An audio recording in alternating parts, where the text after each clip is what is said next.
First, I'd like to give a special thanks to Paramount Motors for making this video possible. They supplied the car in today's video, and I'm a past customer. They are a very nice dealership, and I've had really good experiences. I highly recommend them if you're in the market for an electric vehicle. They are located just south of downtown Seattle, near the old Rainier Brewery. Hi, this is John with The Evolving World. Today I'm doing a video on a 2014 Mercedes-Benz B250e. It is shown in mountain gray, which is kind of a charcoal color, and it has an ash Mercedes text interior. This particular model is got the range package. It's also got all the premium package options, so it's basically fully loaded. This video will be filmed in 3 sections. Basically, the first section will be me walking around, looking at the exterior, pointing out features of the car, and just describing some things as well. And then the second section will be the interior, where I will go into the interior and kind of try to push every button that there is inside the car and show you all the different angles of the car from the inside. And then the third section will be me driving the car and telling you my impressions as I'm driving it. If you see a vehicle like this driving around, you'll know that this is an electric car because Mercedes did not sell any other version of it in America. They do have a gas and diesel version that they sell elsewhere in the world, but in the US, the only B series that you can buy is this one, and it's electric drive. The B class actually shares a lot of components with the CLA and the GLA, which are a couple entry-level cars that are sold in. Of course, this is kind of more of a hatchback configuration. It kind of falls in between the two. It's powered by a Tesla-supplied motor, driving the front wheels, 177 horsepower, 251 pounds of torque. Does 0 to 60 in about 7.9 seconds. The main battery is a 28 kilowatt pack located underneath the front seats between the front and rear axle. It is also supplied by Tesla and is fully heated and cooled. Speaking of Tesla, this is the 4th vehicle that they have collaborated or partnered up with as far as producing a vehicle. And this vehicle is made between 2014 and 2017. All the models are basically the same to those years. Not many changes occurred. This model has been discontinued. So it symbolizes probably the last partnership I would speculate that Tesla will have with another company, simply because they don't need to have a partner for anything. I'm pretty neutral on the exterior styling of the car, but I really do like the interior. I mean, there's nice touches with the wood, and especially in this light gray ash interior. It has a nice warm, kind of comfortable kind of feel to it. It would have been nice to have a sunroof, at least as an option, but unfortunately they don't even offer it. The car does have a nice fully independent front and rear suspension, so it is a multi-link setup, which is always nice when an automaker takes the time and effort to do it right. Unlike a lot of the competition that have cheap trailing beam suspensions in the back, which are not even really independent or just semi-independent, you really do notice the difference on the twisty roads. The ride quality, the control is much better. It has a fairly useful trunk area, 17.7 cubic feet, and when you fold the seats down, it increases to 51.4. Thanks to the roomy back seats, that actually makes for a pretty roomy cargo area with the seats down. Like a lot of EVs, there's no spare tire in the back. So this particular car has some stereo equipment. It says Harman Kardon on it. This vehicle has the upgraded stereo. One quirky thing about this car is it has the Range Plus package, some sort of attempt to gain 15% of extra range, but only if you press a button when you charge. It's like a special little thing to activate.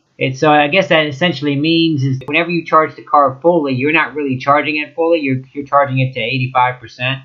So you basically want to do this only if you think you're going to be barely not going to make it. So it's better to charge up the battery 100% and then, drive it down to 5% than it is to, basically run the car empty and be stranded.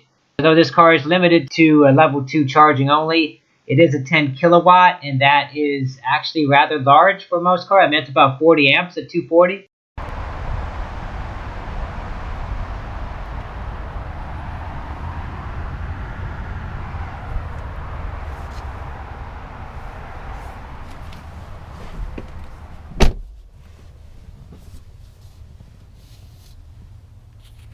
It's kind of different here. We got this nice table in the back here. I like this color interior. It's nice. It's like a kind of an off-white, kind of a light gray-white.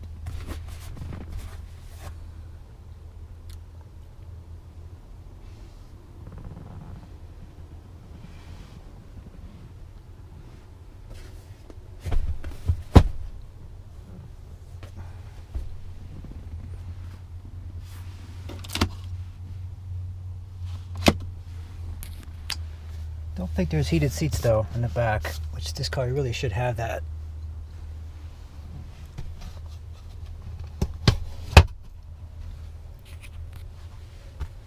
Plenty of room though.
This car has nice power seats, which is kind of nice.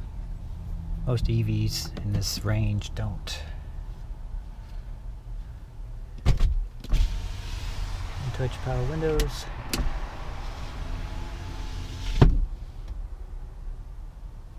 It's interesting how the early Teslas used a lot of the same switch gears to Mercedes. I think that's pretty much common knowledge. But yeah, like this guy right here, same as my Tesla. This thing right here, same as my Tesla. This steering wheel feels more like a Tesla too. Although it doesn't, the Tesla doesn't have the extra buttons on here. It's a little bit more minimalist. But this is probably the best partnership of Tesla with another automaker as far as the actual product.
Oh yeah, this is very distinctive Mercedes-Benz. The only company that has this dedicated stalk to the cruise control.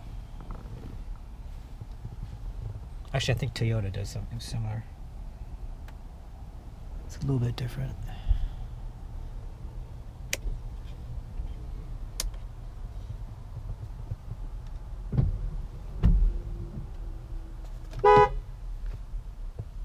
Has a horn. One interesting thing about this, there's actually this nice wood interior. But one of the interesting things about this is the way that it operates like that. So makes a nice click when it turns off. You can adjust it around. So I guess only if you know that this is pointing up, you know it's on.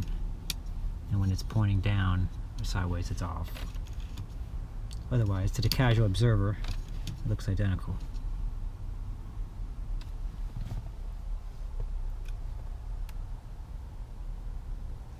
oil gauges.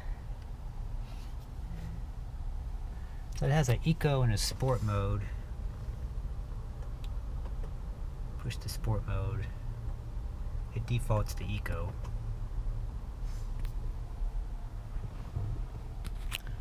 Has these paddle shifters too that you can adjust to regen. Negative makes it more regen. Positive makes it less regen, which means it coasts more.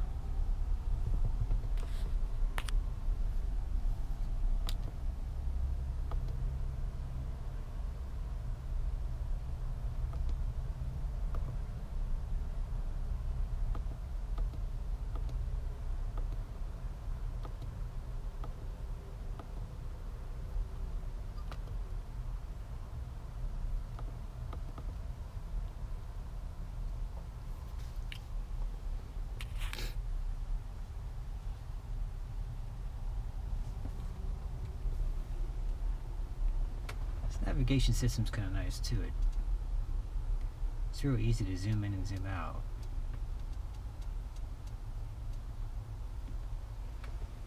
Using this wheel down here.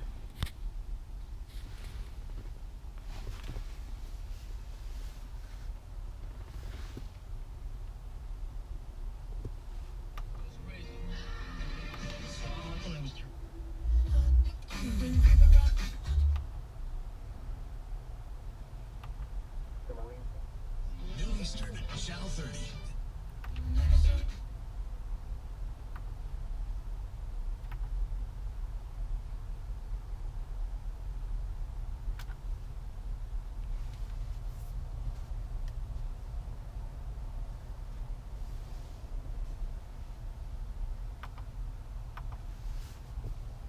There's a bunch of, it's mute right here, it's also a mute right here. There's multiple places to get the things. There's the Eco Sport button.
Drives pretty nice. I like it.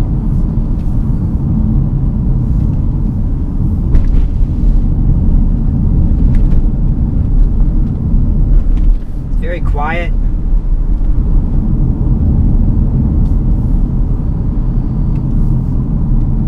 So this car it appears to be bigger than a Leaf. It looks like it's a bit taller. It looks a little bit more CUV-like, but it's about the same size as a Leaf. I believe this has a multi-link suspension. It definitely has more German driving dynamics, which make it more engaging to drive than a Volt or a Leaf. But surprisingly, the Soul has a similar type of driving characteristic too. The Kia Soul.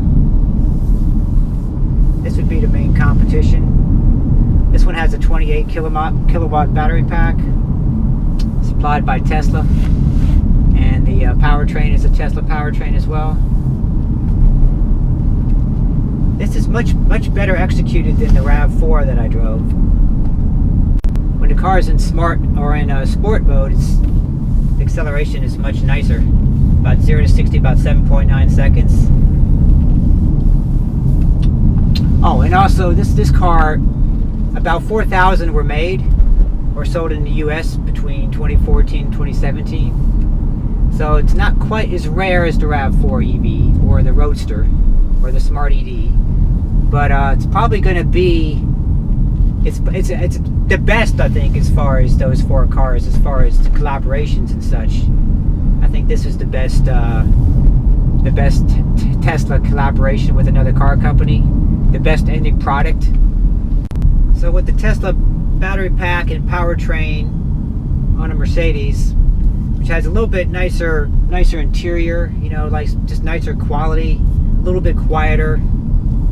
Although this shares a lot of components with the CLA and the GLA, so it is the base model Mercedes, but it's still pretty nice. I mean, compared to something like a Leaf or something, this is going to be quite a nice step up. And if the price is right, you know, this would be a good option compared to one of those cars.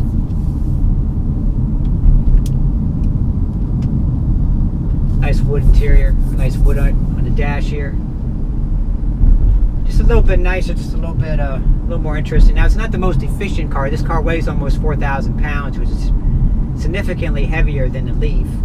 About 400 pounds heavier, actually. And so it doesn't quite have the range, even with the 28 kilowatt battery pack. This is also the very first of the 4 Tesla collaboration cars that actually drives more like a Tesla, I would say. I mean, it actually feels more like a Tesla, drives more like a Tesla than, by far more than the RAV4, for example. I mean, a RAV4 just doesn't feel like a Tesla at all. I mean, it feels completely not. I mean, there's a little hint, but not too much that it's a Tesla. This actually feels more like a Tesla. So it is nice having these little paddle shifters that kind of let you kind of fine tune the regen a little bit. So if you want to coast, you just hit the plus button on this side and it kind of coasts a little bit more, which is kind of helpful when you're not really wanting to brake and then the car is braking for no reason. Like, you can kind of just fine tune it. That way you don't have to touch the accelerator as much. You just kind of adjust it. When you're going down a steep hill, for example, you can hit the negative and it would slow the car way down as it does, so I'm not touching anything. It's kind of nice. Now, of course, if you use the brake pedal, regardless of what mode you're in, it will regen first, so that's good. So it never uses the friction brakes unless you absolutely have to. Maybe an emergency brake only.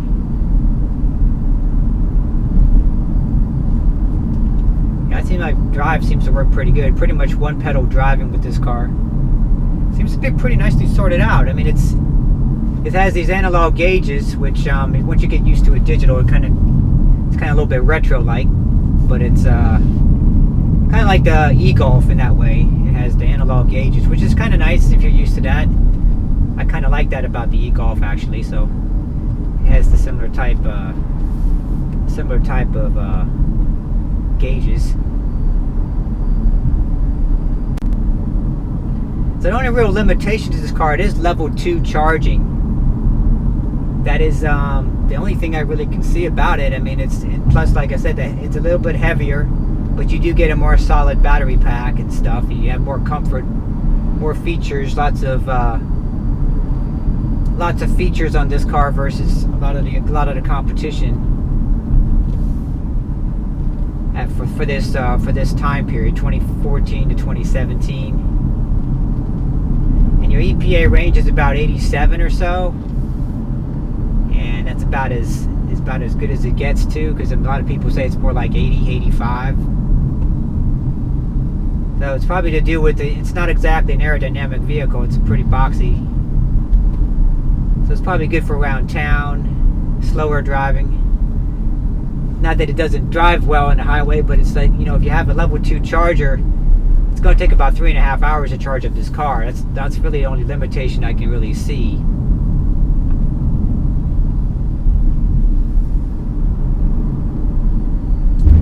Although there might be an aftermarket company, there is an aftermarket company that makes, at least one company that I know of, that makes Chademo chargers available on the RAV4 EV, which is a similar collaboration vehicle to this one. So, and they also make it for the Tesla Roadster. So, just based off of that, I would say that there's probably a very likely possibility that that same company could do the same thing with this car and do a Chademo fast charger. So if that happens, that would be a bit of a game changer. Because this car, that's probably the only limitation of this car, not having a fast charger. I know the batteries are capable of it. This is a Tesla battery pack. They use the supercharger. It's the same type of cells they used on the Model S. Basically, it's a different pack configuration, but it's the same cells. It's going to be using the 18650 Panasonic's heated and cooled battery pack, so it's going to be perfectly capable of being fast charged. Wouldn't be a problem at all.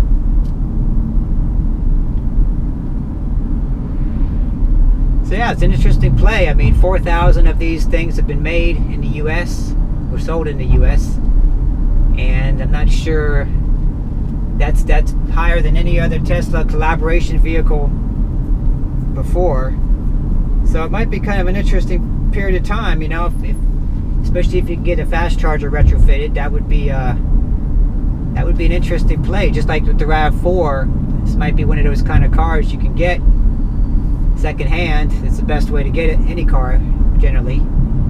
Get a nice one used, and then, you know, just keep it for 20 years or whatever, you know, just if you can, because this battery pack will probably go the distance, the powertrain will, the rest of the car probably will too. So seems like a pretty solid purchase to me. I mean, if you need something of this size, and if the size fits, definitely I would say this is a very good option. A very stable car.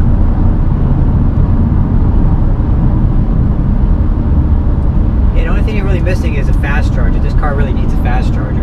If it had that, it would be quite a different game. That's really the only limitation of it. Without that, I mean, you're limited to 80 miles, 3.5 hour charging time. It's kind of like my Fiat 500e, it's the same thing. That's a level 2 car only, too. So you go about 100 miles and that's about it. Then you have to sit around and wait 2 hours, 3 hours to charge her up again. So as long as you can time out your trips to go like destination places. Like if you're going to go to the grocery store, charge up for an hour while you're there, you know, you might be able to keep rolling, but any kind of road trip, you're not going to be able to do it because it's like, it just takes too long to charge up.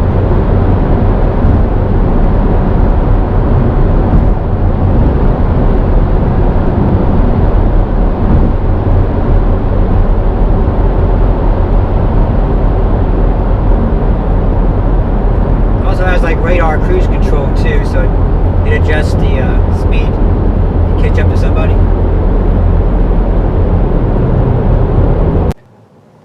Well, that's my review of a 2014 Mercedes-Benz B250e. I hope you enjoyed this video. Hope you found it useful. If you did, please like and subscribe. Definitely more videos to come. Thanks again.